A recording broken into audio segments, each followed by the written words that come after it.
Hi, in this video, I am going to talk about the 3 things you should know before choosing a stockbroker, and we are starting right now.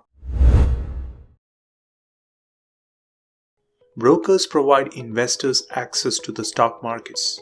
To maximize returns, you should diligently look for a broker who provides the best bang for your buck.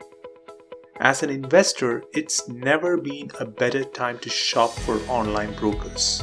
Brokers are in a price war to acquire customers and you have a lot of choices. But picking the right broker comes down to your individual needs.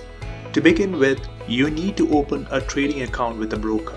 A trading account lets you buy and sell stocks. Choosing the wrong broker may lead to dire consequences when it comes to your portfolio performance. Investors should gauge online brokers based on the following factors. Investment options. What makes a broker stand out from the rest of the crowd is the investment options they offer. Online brokers provide a variety of investment options that caters to the needs of all kinds of investors. Most preferred investment choices include individual stocks, mutual funds, ETFs, options, and bonds. Based on your individual preference, you should look to see whether your broker offers those products before making a choice. Commissions and fees.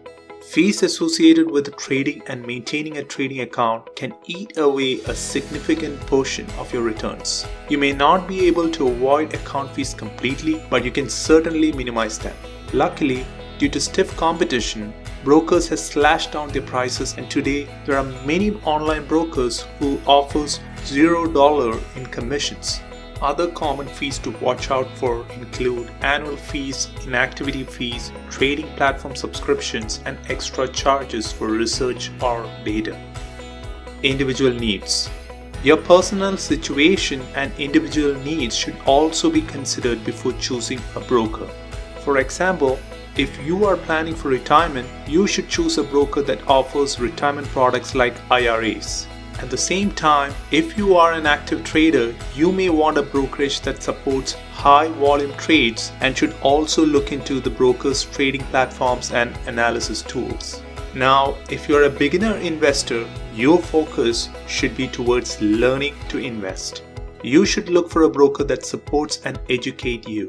This video will not be complete without me showing the brokers that I personally use. For my retirement account, I use Fidelity. I chose them because of the variety of low-cost index funds they provide. For my dividend and value investing portfolio, I use Robinhood and Webbull. They offer great tools and comes handy for the everyday investor. I recommend having multiple brokerage accounts, as you should not put all your eggs in one basket. To sum up, there is nothing like one fit for all. As individual needs differ, you should care about your goals and choose the best broker that helps you reach your financial targets. So until we see next time, thanks for watching. Bye.